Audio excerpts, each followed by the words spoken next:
When is the last time you broke a promise? We don't do that every day, do we? Or do we? How about the promises you're making to yourself? Let's talk about those next on Purpose Under Pressure. Well, welcome back. My name is Brian, and this is Purpose Under Pressure. It's a podcast about developing sales and leadership success on purpose while you're under pressure. That's where purpose comes to fruition, isn't it? When we're trying hard to get things done right, when we're trying to make things happen on purpose, the pressure tries to knock us off, tries to make us take a shortcut. Don't do that. That's what this show is all about. And it's designed for salespeople, and it's brought to you by the professional sales and leadership training team at Sandler by the Ruby Group. You'll find them in Akron, Ohio. They're in Jacksonville, Florida. They're in Capital Region, New York. They do their work on purpose, like we just talked about. They stick to processes.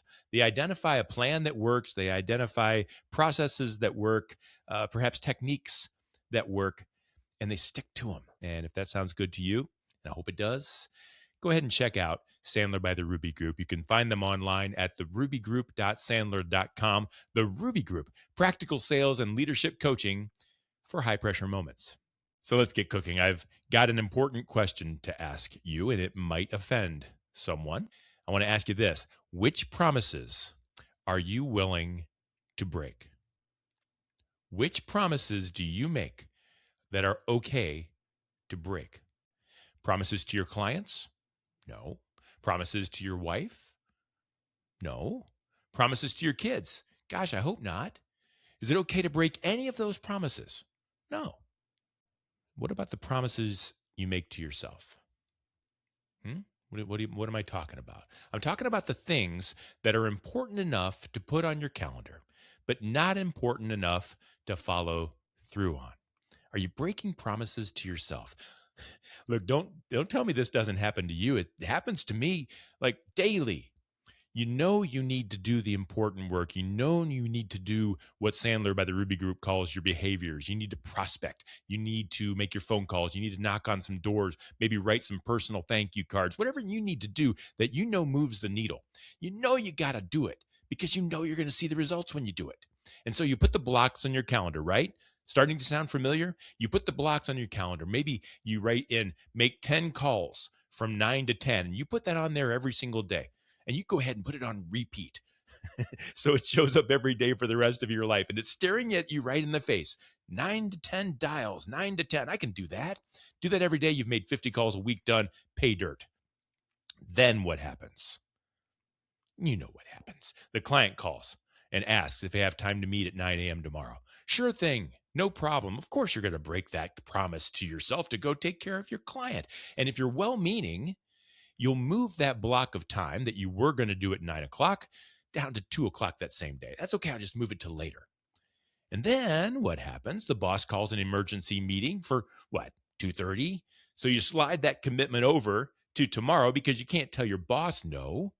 I'll double up tomorrow. I'll catch up. And then, the week goes by, 9 a.m. on Friday comes. It's been a long week. All these emergency meetings and all these client calls. You decide to do your paperwork instead. And pretty soon, that happens over and over enough that you start ignoring the appointments that you've made with yourself almost on a daily basis. They become white noise. You don't even see that they're on there. You've got a block every single day telling you what you need to do, and you don't even see it. You're breaking your own promises, a promise you made to yourself. You're choosing this urgent work that others find important over the important work that you know you need to do, the promise you made to yourself to get it done. I know you do it because I do too. I'm not looking down at you. We all do this. At least I think so. I don't think I'm the only one. I break promises to myself all the time.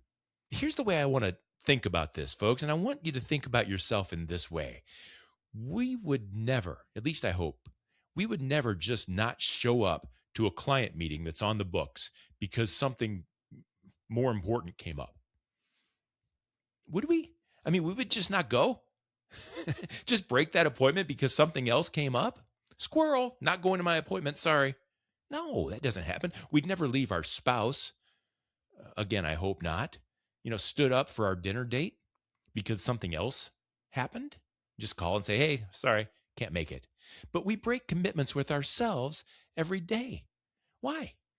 Are we less important than anyone else? Are we less important than our client? Are we less important than our boss? Why would we even put something on the calendar if we don't think it was important enough to take up that space? Why would we even ask ourselves to do it? Set aside time and then we bust it. Are we kidding ourselves by putting it on the books? Do we think that that makes us, get it done? Like, okay, it's on there. I might not do it, but it's on the calendar. So I asked you at the very beginning of this show, which promises are you willing to break? And it's right there on your schedule. You didn't know the answer at the time, but it's right there staring at you in the face. Those blocks of time that you set for yourself to do the important things, the work that matters, the work that moves the needle, the work that's going to pay off. Those are the promises you're willing to break and would do it all the time. All the time management tricks that we use to try to keep ourselves on track and try to keep things working, they do work. We just don't keep our promises. You can add the block to the calendar. That looks great to your boss at Friday morning meeting, but it's worthless unless you keep the appointment with yourself. And focusing on the important is really important. And it sounds great and it works. But the important becomes urgent when you don't keep the promises that you made to yourself on your calendar, when you don't keep your commitments. Everything becomes urgent then because you're behind. It turns out making the cold calls isn't the hard part. No one likes to make cold calls. That's not the hard part. The hard part is keeping your promises to yourself. The hard part is keeping the discipline going, to do the things that you promised yourself you would do. Doing what you say you're going to do is the hard part. It's not knocking on the doors. It's keeping your promises. And the good news about that is that you can control all of that.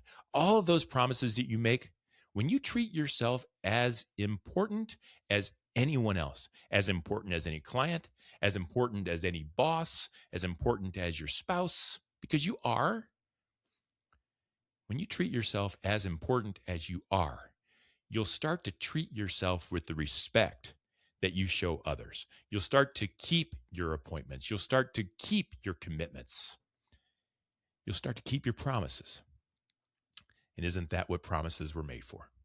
Hey, I asked Pat McManaman, Sandler by the Ruby Group's partner and trainer, to join us on the show to talk about behaviors, talk about attitude towards doing those behaviors, talk about the techniques that we use kind of in a cycle. And they call it the BAT triangle. We're going to talk about that on an upcoming issue of the Purpose Under Pressure podcast. That's coming up later this week. And you'll find that one when it's out and all past episodes of Purpose Under Pressure at brianmediastrategies.com/podcast and wherever you stream your favorite shows. It's brought to you by the Ruby Group, practical sales and leadership coaching for high pressure moments.